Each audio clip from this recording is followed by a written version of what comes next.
Welcome, Divine Hearts. Thank you so much for joining us. And this week we have a very special treat for you. We have two guests rather than one, and they are both soul sisters. They are Andara lovers, and they have come from both sides of the world to come together to create a wonderful website called andaralovers.com. They are Sandra, Judd, and Charmaine, Harries. So welcome both ladies. Thank you so much for joining us today. Thank you so much for having us. We're honored to be here. Wonderful. Well, let's begin with the fact that you are both based in different parts of the world. So Sandy, you are still based in Australia, and you, Charmaine, come from Durban in South Africa originally. So let's start with how your soul sister connection began with each other, how this friendship started. We actually both arrived on the Gold Coast. I had come from Victoria and moved to the Gold Coast. What year was it? 2005. 2005. Charmaine had come from South Africa to emigrate here because she'd always had this soul desire to live in Australia. And we met at a job interview. And it was one of those strange interviews where they want you to chat with the other participants and get to know them and whatever. And we got so busy chatting, we didn't care less about the job. We didn't get it either. We found that we had so much in common and so many common interests that by the time the interviewer got to us and said, you need to team up with the person next to you and find out as much as possible, we knew everything. We'd already exchanged phone numbers and we're going to go out for coffee or something. Oh, and that was it. And we did crazy things like we did intuitive feng shui classes, anything that was spiritual, metaphysical, whatever we saw that came up, one or other of us would see, and we'd just go and do the training and have fun. And we did some really interesting things. And then what happened then? Oh, you were still in Australia for a long time. We were then involved in one of the courses Charmaine saw advertised was for the liquid crystals, which I think we had a little mention about. And so about 12 years ago, we started training with those. And then that's kind of progressed from there. We'd both of us always loved crystals. And then we discovered Andaras. Now, we'll move into the Andaras later a little bit and how you were introduced to them, because it's always quite momentous, that leap that we make from working with crystals and then being introduced to Andaras. But you both have individual gifts and talents too. So how did those individual gifts and talents blossom for you over the years, as well as working together, soul sisters, as a team too, and the things that you are able to offer together? We talk about. Well, in South Africa, before I came out to Australia, I studied the body alignments and vortex healing, which is healings to do with the planet and your body being a part of the planet as well. Your body is the world. What is inside is what is in is without. And so body alignment, vortex healing, crystal healing, angel intuitives. And then I studied also about essential oils and how to make body products. Those were my passions. Charmaine likes to work with alchemistic. Yeah, it's like if she had a big black cauldron with steam coming out of it. That would be me. That would be. Yeah, I'm all the witchy thing. Yeah. Wonderful. And you, Sandy? I had been working in fairly normal things, but for quite a few years I had sold crystals in a country town in Victoria, and I always had the passion for them, and like a natural ability with them. And then when I came to Queensland, I think I came across a psychic at a market in Melbourne, and she said, oh, you need to go and do some work with Doreen Virtue. And just as I moved, within a month or so, she was running a course very close to where I lived. So I did that. And it turned out Charmaine had already done that course. And then I was working, I had no work when I came here. So I started doing readings, psychic readings at a local market. And then sometimes, you know, working with crystals and things. And then I went into a boring office job, selling timeshare, which I was hopeless at.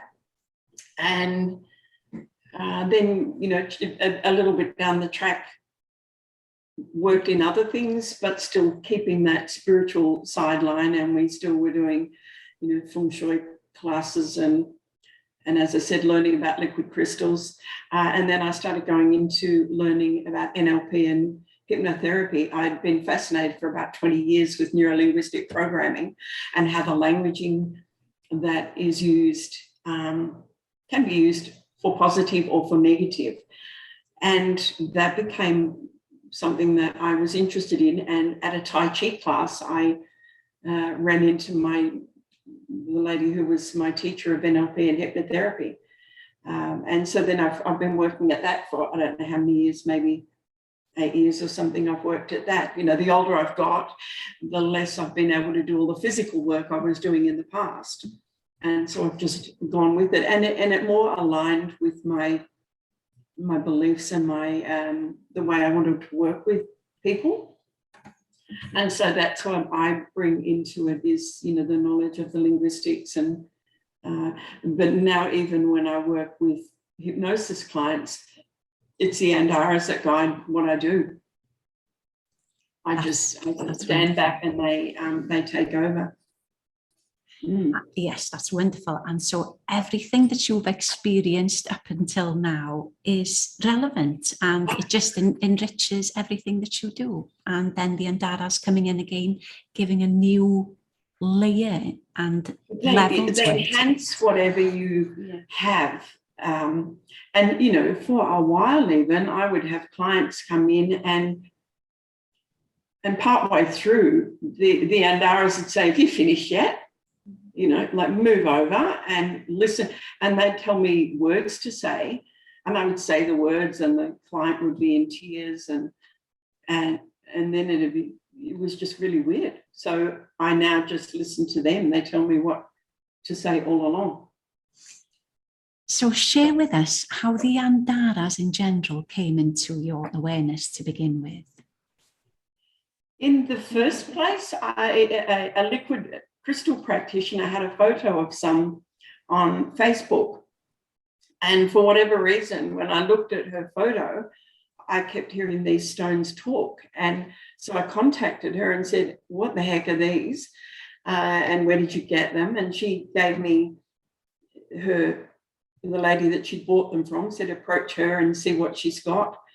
I ordered a couple from that lady and then continued to look online, and then I saw a beautiful pendant from Andara Lumina Cherry, and I contacted her and bought it. And that one, the minute I paid the money, I kept hearing music and singing.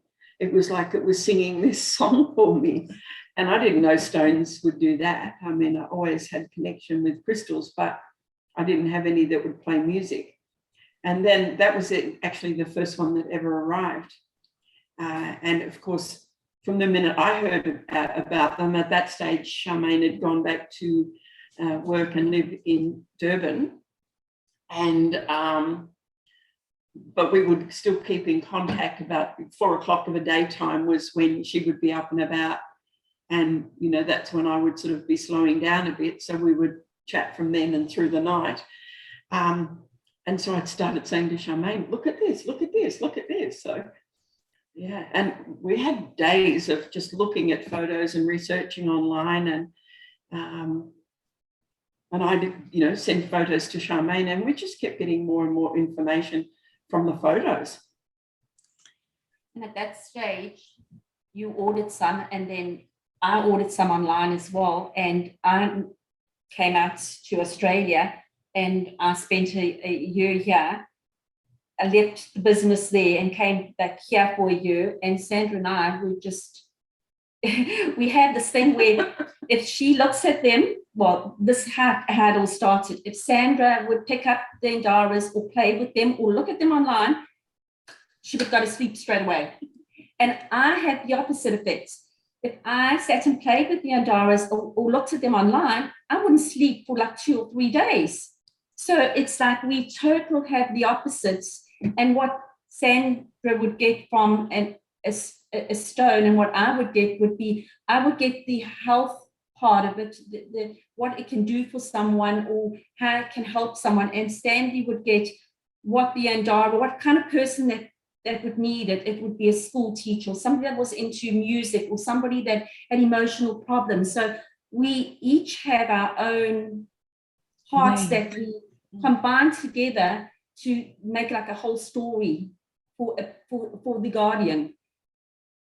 Oh, that's wonderful. And then sometimes I see when you put information about a stone, I think, wow, she gets great stuff. So it's amazing how we all have totally different like a different angle, a different piece of the puzzles. Yes. Yes. This is it. It kind of aligns with your background, your personal background or knowledge. Absolutely. This is it. And as you say, it all comes together beautifully. So as I mentioned in the introduction, you source Andaras from all over the world, and you share them with Andara lovers from all over the world. But before we go into the different sort of frequencies and messages of these Andaras from these different places around the planet, I know that for you both, but especially for you, Charmaine, discovering the African Andaras was a journey of discovery, and it was a huge adventure. Can you share with us how that unfolded? Well, it really started with Sandy having her first African Andara. We always knew that they were recognized as coming from 3 countries, from the US, from Indonesia, and from Africa. And for some reason, I could not sleep until I had one from each place. I had to feel the difference in the energy.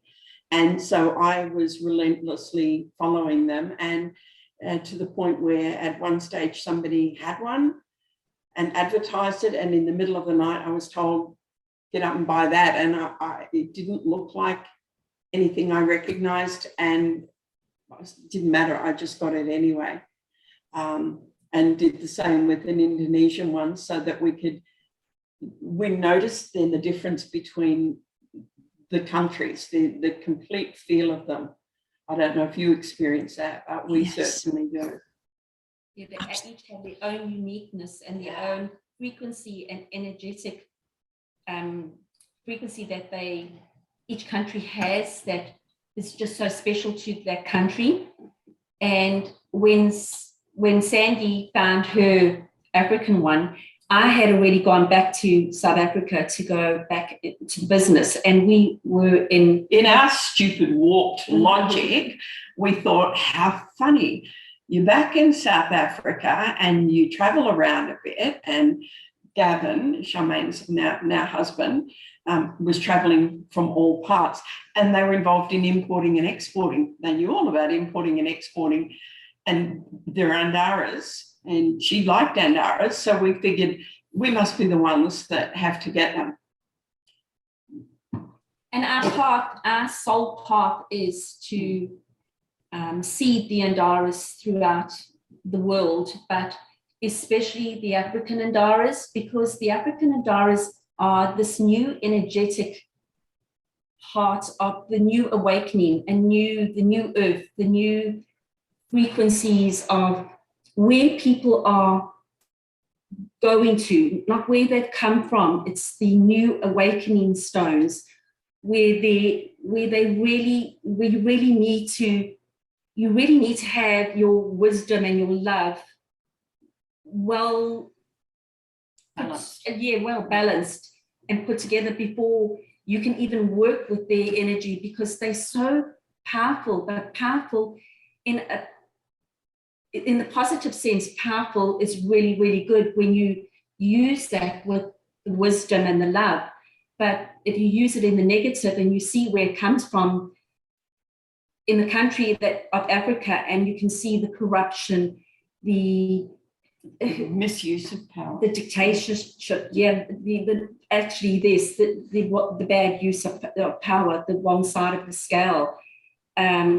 So I mean, like, everything has a balance, everything is good and bad. But we are now needing this to use it in the positive. We're now needing to use the power within ourselves to stand up in our own spiritual power and sovereignty. So yes, Sandy went and we went exploring through Africa, and my hubby, he was traveling all over and he made so many contacts, and we had to ask everybody about these pieces of, he thought, he still thinks we're crazy, but we, have him helping with lots of things, but he still thinks we're stupid. We went on this huge adventure, and we went into some of these places in Africa, and we just met the most amazing people, and it was just an amazing journey. So our first consignment,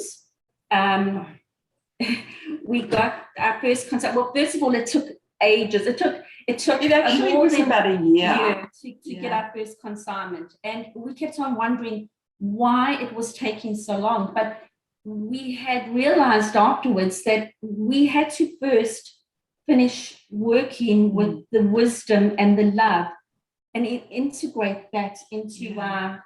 That's right, because in the meantime, we discovered a lot more of the Indonesian ones, and we went off on a tangent, and in the end thought, we don't care about the African ones. These ones are so pretty, they make you feel good, they sparkle, and and they make you happy. And we left it, and then one day out of the blue, we got a message saying, here's a flight number, go meet it, you've got a consignment's on its way. And it was about maybe a year. We thought our contacts had died or run off with our money or whatever. We didn't quite know what. And it arrived on the last plane coming from Africa before all the COVID lockdowns, which was insane, and that it had been a year chasing. By then we'd played so much with the Indonesian ones. We were all just like, oh, isn't this pretty? And the other ones came, and I think Charmaine and Gav went to the airport to sort out all the customs paperwork, because it was very complex. And I was going to a deep water running class, and I could feel these things in my lungs, like right down to my waist. As I was breathing, it was just, I felt the clarity in the lungs. It was phenomenal. And I think when I got home from my deep water running class, I probably slept for a few days. And Charmaine couldn't sleep because they'd arrived. But they were very, very strong. I remember. And we realised then that we had to have worked with the Indonesian ones just to cope with the energy of them. Exactly. And I remember when they arrived, because you sent little pictures of the process that they had to go through, because they had to sun charge for a long time. There was a lot of TLC involved, and this unshedding process with them too. So I found that to be really fascinating as well, because it was like a real sort of a purification process, and it was mirroring the African energies as well. The as you mentioned, the wisdom of all that experience, that richness of experience of the misuse and power and what that means and how that's been played out in different ways. And then this coming to this 0 point in a way, and that they needed this time to connect more deeply. I also love the fact that with you both, with this really beautiful friendship that you have and this deep soul connection that you have, you're also, there's so many code exchanges going on with you two, this connection with Australia and South Africa, and also these Andaras and those coming in, playing in the same frequencies. And it's been, I understand that we are multidimensional beings, but to see it in that way too, so physically represented by you both, is really fascinating to watch that process too. That's right, because even by the time they arrived back in Australia, Charmaine and Gavin had to move back here. Things were just going, power was getting out of control in Africa, and it just seemed like this little pocket of opportunity to sell up and come back here opened up, and they sort of grabbed it and sold everything up and moved back to Australia, and we're here for, I don't know, 6 months before that shipment of Andaras came in. At the time, we were going to just keep working from either country. But the Andaras, changed all that. They kind of said, no, now she's got to get out. And it would be too hard to be in Africa at the moment, the way things have erupted over there. Yeah. It wouldn't be safe at the minute. You have since been working a lot with the African pieces, and they have inspired you in lots of creative ways as well to work with them. I love a piece that you have on your site, which is on the blog section, and you're speaking about the Aquanaut collective, so the messages that came through with these beautiful pieces. So would you be able to expand a little bit more about that and how they inspired you to be more creative with creating oils with them and all sorts of things? The Aquanaut, I think when when the Andaras came in, I kind of threw my hand in a container and just pulled one out and thought, oh, this is nice, and put another hand in and pulled one out, and I pulled these two that really sit nicely in your hands. And then I started discovering the difference in the information they had, if you had them in the left hand or the right hand. These are both, you probably can't see it, they're both, this is still slightly sea foam, but this is quite strongly sea foam. One's very sea foam. So lots and lots of knowledge there, and this is clearer. And they were telling me that this was to teach us how to, clear and work with, deep-seated emotional issues. These two I use a lot when I have even hypnotherapy clients. These work a lot. And that inspired us one day. So I said, I get so much from these, and you can work as well with a tiny piece as a big piece, and it's a lot cheaper to buy. And that's when we thought, well, we have clear ones and we've got a few bits of sea foam.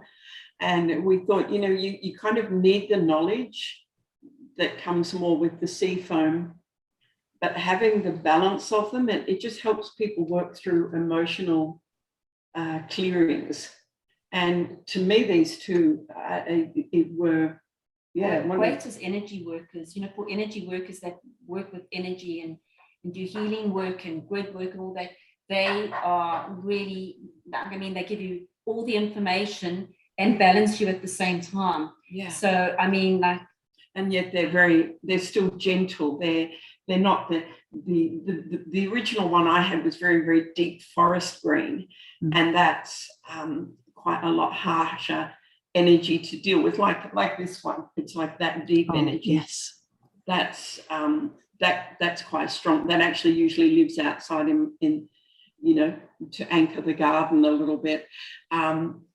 So a lot of people wouldn't cope with the very heavy ones. And we started discovering with working with them that it was like if you stand at the ocean, and the bit where it's a sea foam is where it's just touching the shore, and it's that bubbly bit at the end, and then you just get a little bit into the water and it's there. So it's like you're putting your foot in, your toes in to clearing your emotions. And then as you go through the deeper colors, you get to the point where you're working through your feelings, releasing very, very gently at first, and then you get more and more brave. You get to the bit where there's a bicolor, so it's got maybe some brown in it, and that's where the sand is kind of crashing and mixing with the surf. We have surf near here. And even maybe have a bit of seaweed in it. Yeah, and that's right. And then you get a little bit, deeper color than this, and then you get out to the really, really deep color, and that's when you get the courage to really explore, deep-seated emotions. And then when you do that, it's like you come to shore and you start again. So you work through something and you'll do it again. So that's how we put together the set of the like the shaman packs of 5 medicine packs, because they're working through the different layers. They won't be for everyone. Whereas these are, this is more common. It would be easier for people working with these as a start. And then if they wanted to explore more, or if they work in a healing field, then you go on. And then Charmaine is, I guess that led us a little bit into the Egyptian ones, because this is what led us into working more with oils. Okay. Is finding one of these, and for some reason with this came from, I think what I heard was when there was renovations at Isis's tomb, there were stones uncovered, and so they've all come from that area. And when we came across this, the knowledge that the information it seemed to impart was that knowledge of the deep-seated perfumery that is in Egypt. That's kind of like the home of perfumes. But they also hold the secret of the land that has been kept secret. There's so many secrets in the land of Egypt that is never been made known, and the Egyptian Andaras have that, where you can hold it and channel. And I mean, one of the pieces that I had actually had like hieroglyphics in it. It was just such an amazing piece. But yes, I mean, it gives you the energy of working with oils and that's what had us know that that with certain things we had to have the matching oil for people to put on as a third eye. I mean, these, if I send them out, I buy blue lotus oil, which is an imported Egyptian oil. Any of these only ever will leave when they're anointed with the oil. They don't like going without. But they were what inspired us to know that we had to work with other things to enhance people's meditation experience or working experience with them. And obviously with the African ones, Charmaine had, boxes of oils and that she collected over the years that we can't even find in other parts of the world. Yeah, African oils are different to oils obviously from Australia. So a lot of our African anointing oils and oils that shaman oils and things like that are used with, original African, oils from trees and things from Africa, which is unique to our stuff, and everything is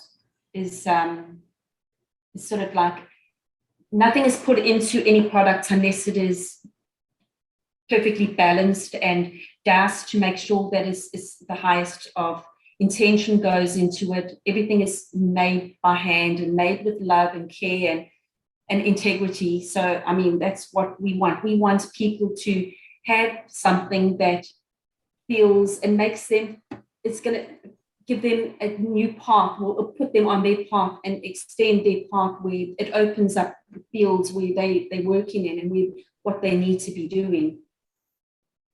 That's wonderful. Speak a little bit about the different energies that you feel with the Indonesian pieces, the African pieces, and also the pieces from America too. The subtle differences. One of the things that we'd learned a lot and trained a lot in with working with liquid crystals is that there is a breakdown of, you know, love, power, and wisdom, and it's a very important balance. And when we first came across the American ones, they are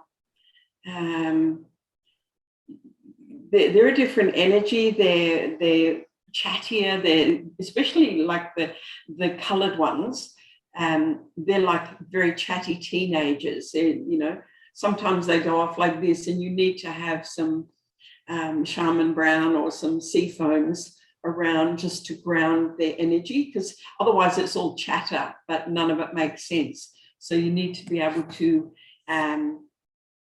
you know, have the elders around for them. So those ones are very much wisdom. There's a lot of knowledge, a lot of wisdom within the US ones.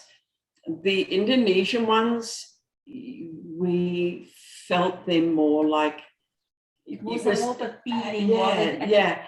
For a long time, I couldn't even get words that associated with them, because they just hit you wherever they hit you, and you'd look at them. I mean, remember you and I both, Lois, both got some of those Lemurian aquas at the same time. I just opened the box and cried. I couldn't do anything but look at them and just they just hit me. Yeah. I'm just saying, oh, so beautiful. Oh, it was it. And then when the African ones came, there's like a quiet earthiness about them, and even though they're powerful, it's a quiet power. And that's why we felt like it was a grandmother energy, because it cuffs you under the ear if you do the wrong thing, but it loves you and wants you to succeed. And it's not, it's pushing you to be your best you and loving you anyway. And the more we realized, like if we go off and work with African ones for a while, then we need to put them down and just take Indonesian ones to the beach and play. Because there has to be a balance. Yes. You know, without the balance, your whole life needs to be balanced. So, I mean, if you don't have the wisdom and the love and the power all as one unified piece, it's like you just feel that you're a little bit scattered. And so by having all three of them, which is the wisdom, love, and power, gives you that it's a unification. Yeah. A more feeling of oneness. Oneness, yes, that's the right word, the oneness. It's then working in oneness. Oh, that's wonderful. And what I find with these pieces, all of them, they're so pushing us to continually create in new ways, pushing my limits of how to do things. No, it has to be like this or this. No. So it's completely breaking all the barriers. Any ideas I have about anything is being completely just dismantled in a really loving way, which is really beautiful. And I love, you have another lovely piece on your website too, where you speak about the work that you've been doing, the grid working that you've been doing, using the rainbow pieces and the connection with the songlines, which I found really powerful and magical. Can you share a little bit more about that work? Yeah, we had a while ago, we bought some of the earlier rainbow pieces like this, and we had some pendants done. And there were quite a number that came in that were more like browny, earthy colours, and they had purple through them. And, you know, we sold an odd one here or there. They didn't seem to do anything much. And yet I knew that there was an importance to them that it just hadn't, the time wasn't right, but I knew we had to have them on standby. And then very recently, I saw an interview that somebody I follow on Facebook, an Indigenous grandmother named Grandmother Malara. She had been talking with Charlie Ward, and she sort of went through the information. I knew that the Indigenous elders since, was it 2020, there was quite a bit that went on in Uluru. And that's like their secret women's business and their secret business. And a lot of it was dismantling old, well, songlines or dreamlines, they called them, to create the new earth. So there were a series of grandmothers that were removing and have now finished removing the old boundaries that were there, and they've created the new dreamlines or songlines. And what they've done is they've used amethyst, as that's the stone that's to do with that. And it was coincidental that all those other Andaras we had that were like browns, and then they'd have, you know, really amethysty purple colour through it. And we'd heard something somewhere else where throughout like the population of Australia, there was quite a bit of anger, and we thought, well, you know, maybe these Andaras, we need to help release their energy to, you know, help people to let go of the anger that was being held. And so that's what Charmaine in the interim has bought scalar and rife machines and all that kind of thing. So we use what The Tesla is at hand, the yeah. technology, the Tesla technology with that. And we got some of these. We thought we'll just try a few, and we tested them with putting, you know, different frequencies, and Charmaine doused to see what frequencies needed to be in there, and, you know, to release the anger and to help people to get into the creating of a new way of living. So it was all very much, so it's over to you from there. Yeah, because the stones, Uluru, which is Ayers Rock in Australia, has very much this colour. And so connecting these stones on those lines, the song lines, according to the Aboriginal people, we did a grid, and we went to the water and we did the grid so that the grid would then go into the waterways, and the waterways would take the energy and frequency through all the waterways through Australia and under the ground and filter it through. So we did the grid as the shape of the rainbow serpent. Yeah, the rainbow serpent is what they use for, like, representative of the dream time. And we did a post which is on our website, and we've put links to, you know, further places that people can go. You can go and listen to Grandmother Malara's talk with Charlie Ward. You can look up information on the dream lines and the song lines, and you know, we've sort of put all that there so that if people are interested, they can just follow the story. And it was fascinating. It was quite fascinating to know that, you know, for Indigenous, they can walk through the outback, and as they cross a song line, they get the information of, you know, what's in the area, where the water is, all that kind of stuff. So song lines are different to a grid line around the earth, and they radiate differently.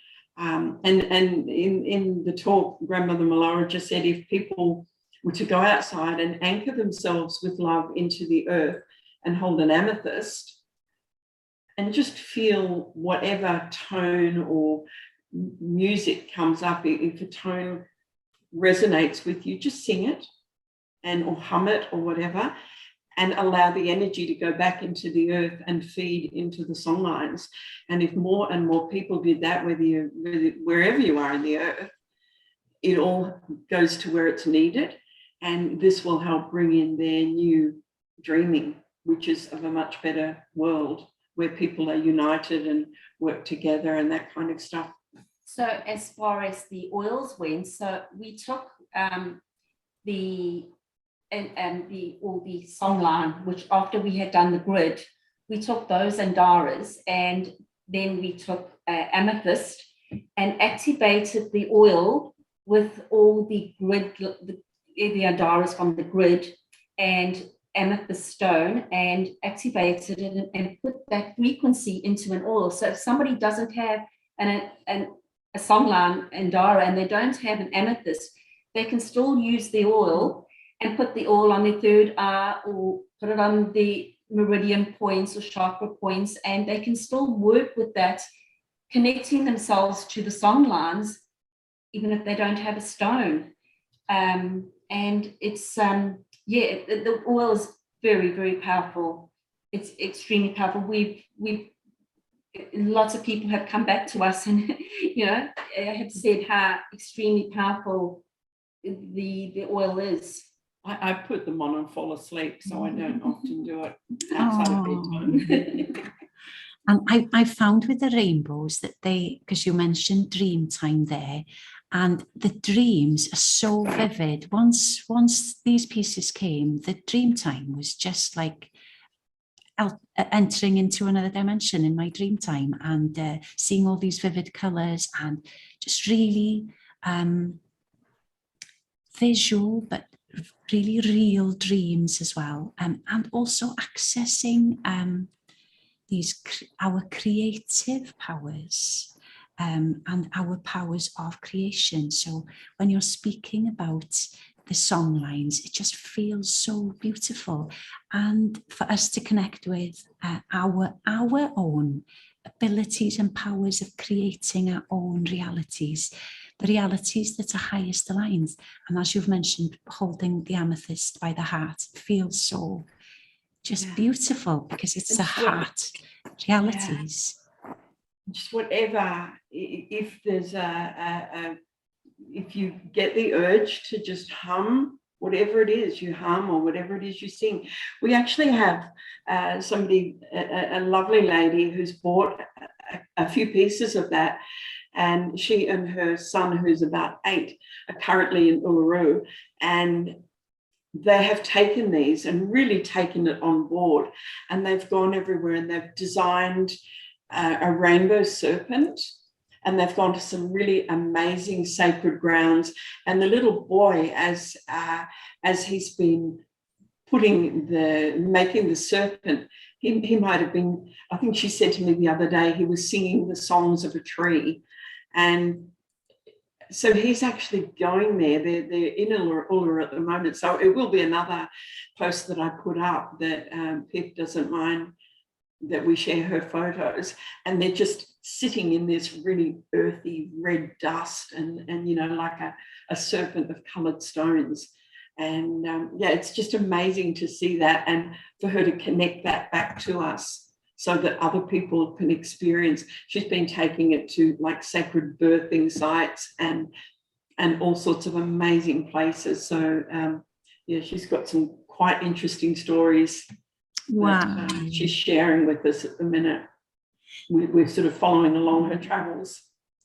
I know you've mentioned a little bit about the varying energies in Africa and the energies in Australia.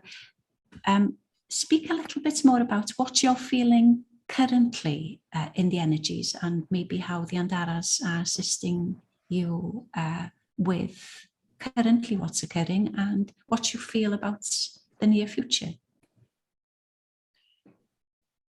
Yeah, there's so many things going on at the moment, and the overwhelming thing I'm getting is more for people to be able to stand in their own light, and even for countries to start becoming a bit more sovereign. There's a lot of interdependence. Mm-hmm. And we probably don't need to talk about a lot of the things that are going on in the world. But I think the most important thing for all of us is to stand in our own power and not just blindly listen and go along with what's happening. If it doesn't feel right, look at it. And, rather than stomping your feet around and objecting, we have to just we have to know in our heart what we will, where we will compromise. Where do you want to be selling your soul, you know, for the sake of going? We're having a lot of still segregation things in Australia. I don't know that you have that over there, but there's quite a bit.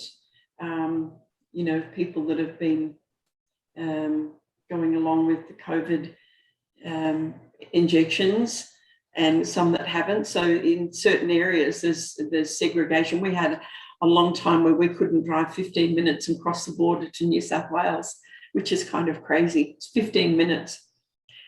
This side of the border, you know, there are restrictions for people. So for us at the moment, it's more about being sovereign beings, and, you know, just claiming your birthright as a sovereign being. And I think that's where the African Andaras come in, because if you've worked with the American and you work with the Indonesian, and now you get your African Andara and you start working with your African energy, your African Andara energy, the grandmother energy, what it does is it aligns you in your power. So it gives you that I am powerful enough to stand in my own light and make my own decisions. And when you stand in your own light and you become one with yourself, that energy goes out to all the people around you and even beyond, because you are grounded in that light, and your grounding filters through the lines below the ground as well. So you're actually doing energy work above, below, throughout as well. So if you can ground yourself and you can and treat yourself as though you're the universe. Yes, that, I mean, if every person did that, we could awaken the world in an instance. It just, you know, they're so powerful. Andaras are so powerful. They are such amazing, you know, they talk to you, they tell you what to do, they become bossy, they tell you when to do things and how to do things and what not to listen to. And, you know, it just, people just realized how amazing they made you laugh. I can't imagine life. We couldn't imagine life without Andaras. I'm the same. Oh, ladies, it's been such a joy to connect with you both. Is there anything else that you would like to share with us?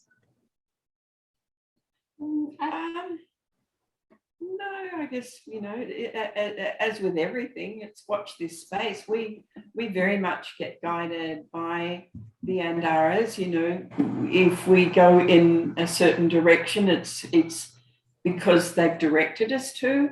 You know, we're gathering information on the nuances of the different African stones, and one day we'll probably you know, put that information out there. At the moment, we're still collating and collecting and getting information. And with each variety, we're starting to be able to sense the difference. At the moment, we have majority is in the similar colorings, but there's different personalities within those, which is taking us a while to have noticed.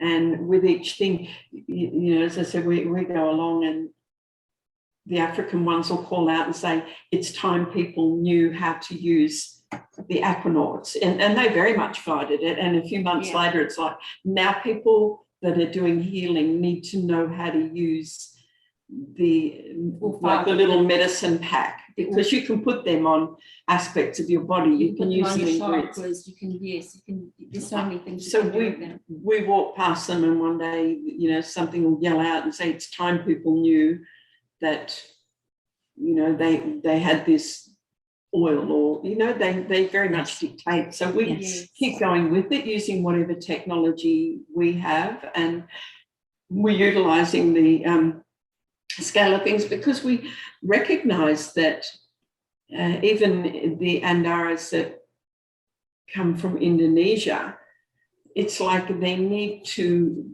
go, for example, they need to go to you for activation, and the ones that would come from you have a different feel to the ones that come to us that need to be in Australia. So it's almost like they need to go to countries or to areas to wake up differently or to get that kind of information. You know, they need to pick up information. So we very much just go along with where we're guided. Yeah, and I mean, like when we channel on a stone, and that Andara will say, this is what you need to do. This is who I need, this guardian you need to put out there. This is the person I'm looking for. And so, I mean, like lots of times we will channel and then it'll tell us what guardian it needs, that, you know, needs to find. And it's just, they're just so amazing that we'll, like, for example, do a channeling, and a channeling will say, oh, is this for a school teacher? And she has blah, blah, blah, emotional problems, and she has a kidney problem, and blah, blah, blah. And we'll put that out there, and next minute, the person that buys them will send us a message saying, I need this, I have problems with my kidneys, and you know, I work with kids, and we're just so blown away. It's just, totally amazing. Well, thank you so much. It's been an absolute pleasure. Thank you for being so generous with your time and with your wisdom as well with us. Thank you very much, both of you. Thank you so much for having us. We are so honored. Thank you.